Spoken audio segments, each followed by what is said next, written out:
Thank you, Mr. Toastmaster, fellow Toastmasters, and welcome guests.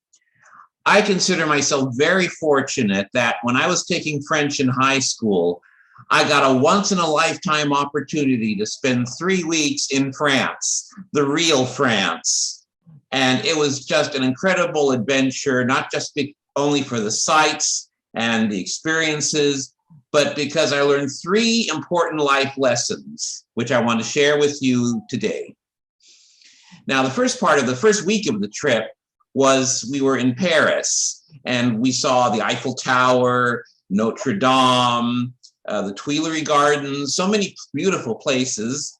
There was also the Pompidou Art Center, which looks like it was designed by a psychotic plumber, but no city is perfect.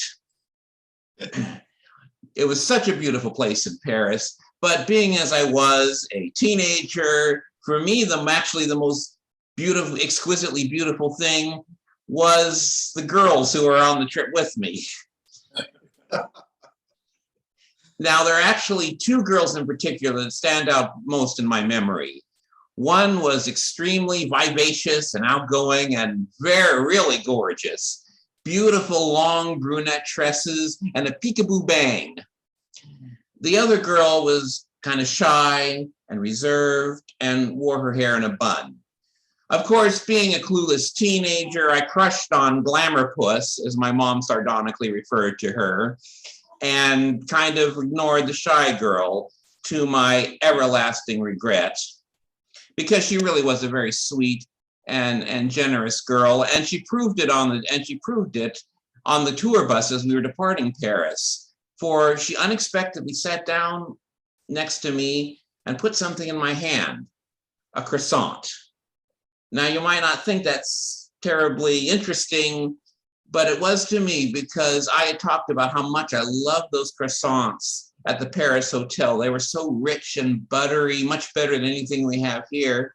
And so she, at our last breakfast in Paris, had not eaten hers, but saved it for me. And so from that, I got the first lesson of the trip, which was that at least in that youthful high school age, a truly good woman is as rare and precious as a truly good croissant.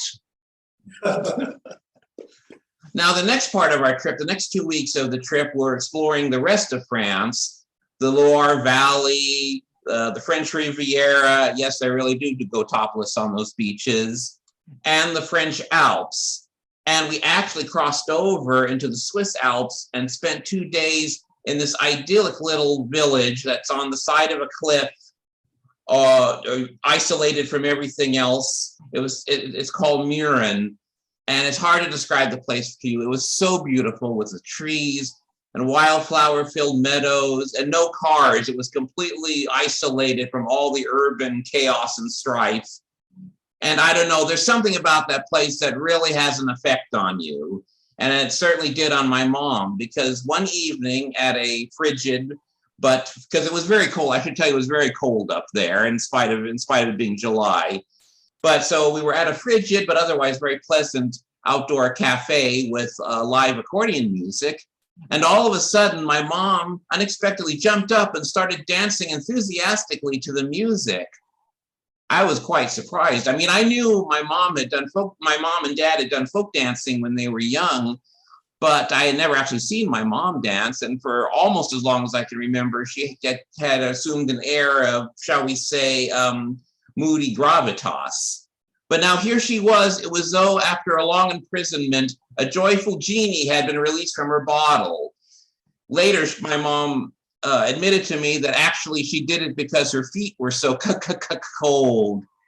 Nevertheless, for years after that, I saw my mom embrace life in a joyful and fun-loving way that I hadn't seen since I was a very small child.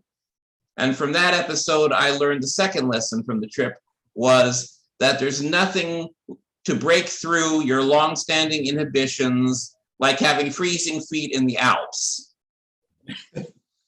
So after Murin, our trip started winding down as we made our way back to Paris, and our penultimate evening was actually on the eve of Bastille Day, that holiday where the French celebrate the peasants' revolt against Marie Antoinette for declaring, "Let them eat cake," leaving future historians to point out that she was actually talking about the mice in the palace cellar.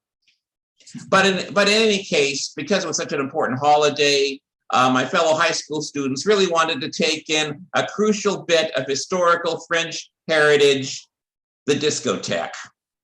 Oh. However, my parents and I weren't interested. And so while they went off to ride their bodies to gratuitously loud music, my parents and I said to ourselves, it's okay, we'll just take a taxi cab home.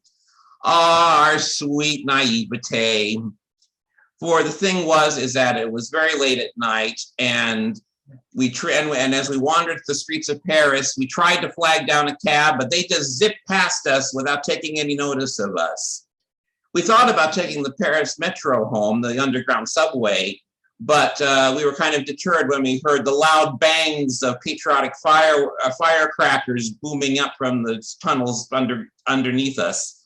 So we continued on, unable to flag down a cab, and it was well past midnight. And just when things looked really bleak for us, we saw an amazing sight. We saw 3 people on horseback, 2 women decked out in like a Canadian Mounties, and they were being led by a 3rd woman on horseback who was dressed very scantily like a belly dancer, and she was waving a flag declaring, "Happy Bastille Day from the Canadian Cuties Club." Oh, wonderful. We're going to be saved by a stripper, my mom said with dryness, disapproving dryness. "I am not a stripper," she said. "I am an ecdysiast. Watch your language," she said with a coquettish wink at me. I explained our situation to her, and apparently flattered by my youthful admiration, she agreed to help. She dismounted and flashed, and at the next cab that came by, flashed a tasteful bit of skin at them. The cab screeched to a halt, but in spite of her pouring on her sizable charm, Cosette, for that was her name, had to bribe the cab driver an outrageous sum of money before he agreed to take us home.